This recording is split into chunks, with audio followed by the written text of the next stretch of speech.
the criteria in terms of the 350 is already explained as I presented it.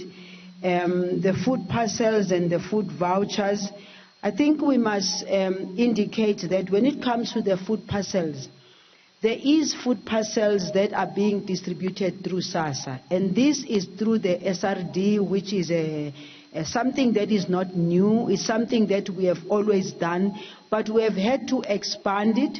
We have had to upscale it so that it covers many of the people that are not covered, but some of them who are going to be affected by COVID. As you all know, the SASSA food parcel, it was not a thumbsuck as to what needs to be the content of that food parcel. It's an old one, and the SASSA food parcel is about 1,200 or 1,000 and something, 1,200. And the content has been very consistent across all provinces. But of course, taking into consideration the nutritional value, because you cannot be giving our people anything that you think is important. It's got to be with a nutritional value. I know, and you are aware, that President Cyril Ramaphosa himself has been saying to us that we need to use other methods and other mechanisms of empowering our people for nutrition, either the food parcels, those that we are able to do, but there is also a call for a change in the system where we can introduce vouchers where people can be able to use the vouchers and buy the kind of food that they want.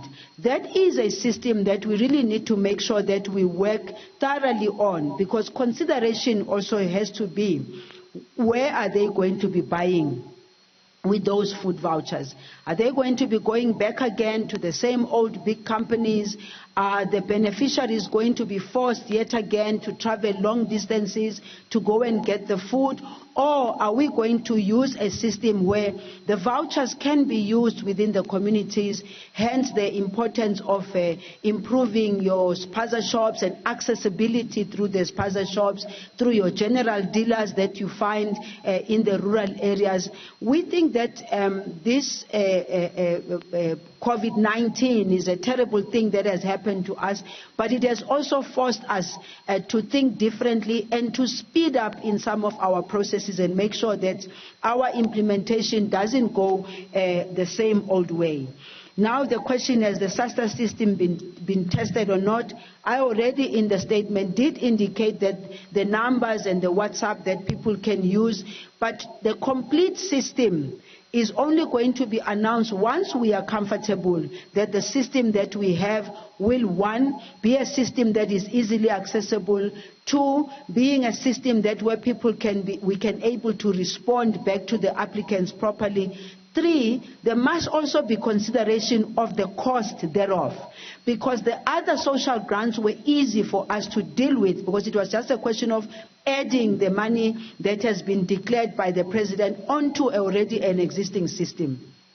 Now with this system, we need to work with the banks, we need to work with the Reserve Bank, we need to work with whoever that can be able to assist us to bring a system that is credible, but also to bring a system that's not too expensive. One of the biggest challenges we had in the discussions that SASSA and NDA and others have been, there's lots of people who've come out with proposals as to how to do it, but every time we look at the front end and we look at the back end, we find that the cost is unbelievable. There's no way we can justify paying an amount of 350 rands to the individuals who deserve it, only to find that when that money is being distributed, the amount of money we've had to pay in order for us to be efficient is going to be even bigger than the amount that we are giving to our people.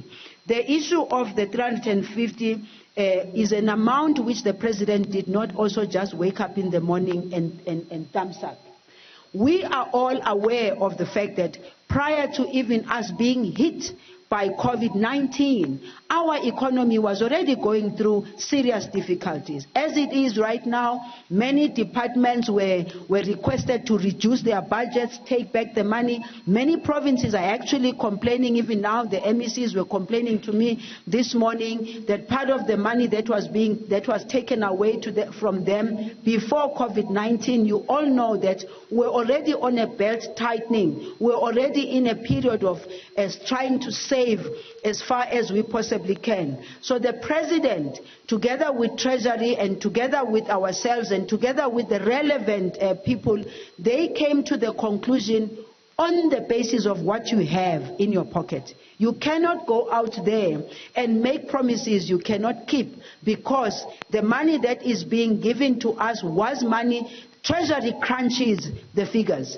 and Treasury has to crunch the figures together with us, because we've got to make sure that whatever we have, if we say 6 months, we must make sure that we have that amount of money for the next 6 months. And I did indicate even in the beginning that we must be developmental. We must be sustainable.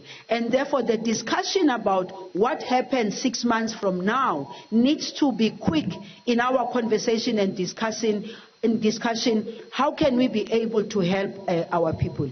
Here is what I would also like to say to our communities. Uhulumende lo esikuwo uhulumende ka African National Congress, into esifuna ukuyibona ukuthi in future abantu bakwazi ukuziphilisa. Ukuze abantu bakwazi ukuziphilisa kusho ukuthi i-economy ye South Africa kufuneka isebenze. Asifuni ukuthi thina si department ye social grant kungabi bikho into esiyenzayo ukuze sinikeze amandla kubantu abasemakhaya, whether ama garden, whether kufuneka kube khona la basebenza khona. Yingakho nje futhi siba encourage abaningi ukuthi mabangenele i-EPWP program, because mawungayibheka yona ne future esikhuluma ngayo kuyoba imali engcono ku even kunale 350 esikhuluma ngayo. So see Department of Social Development, SASSA and NDA, really for the future re tshwanetse gore re empower batho ba rona, iskaba gore batho ba rona fela ba nagana gore government e tla ntse intsha chelete. Vele it's our responsibility to rinse chelete,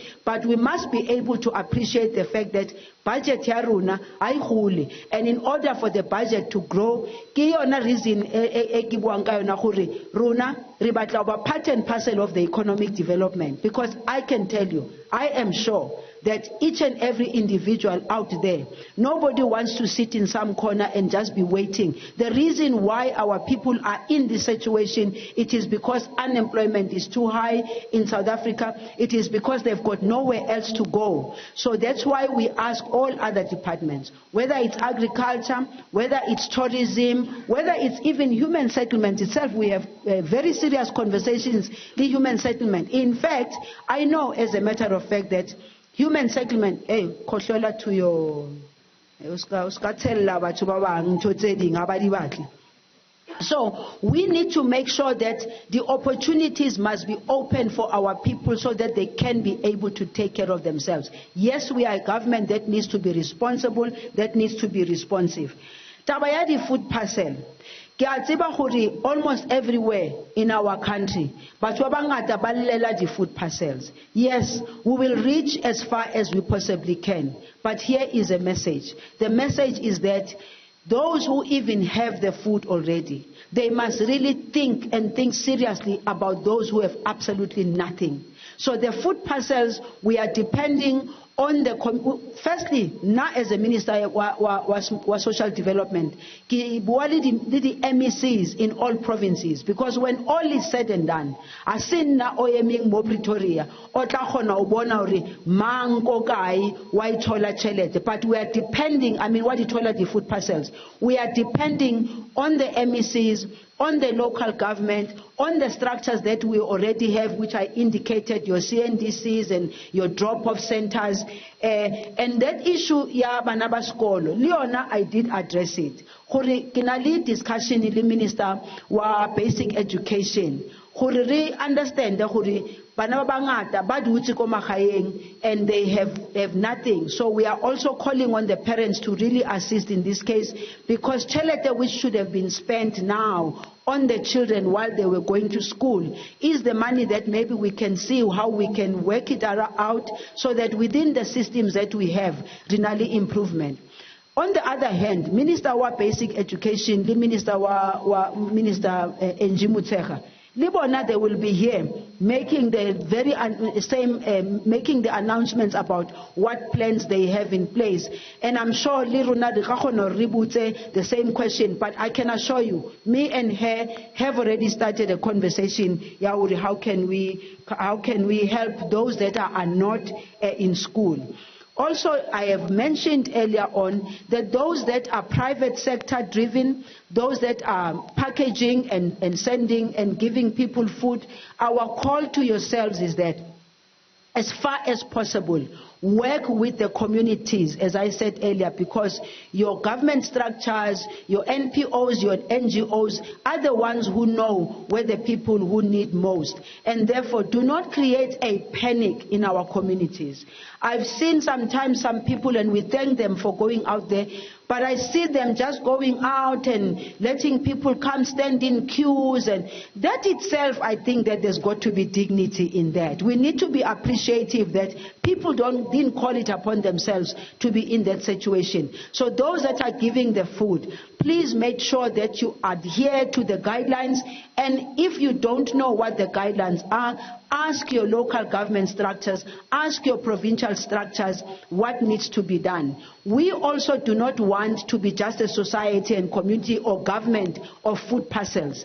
Life is way bigger than that, but for now, we will use the food parcels in order for us to reach our people. But for the future, we have to look for systems that give dignity to our people. Thank you.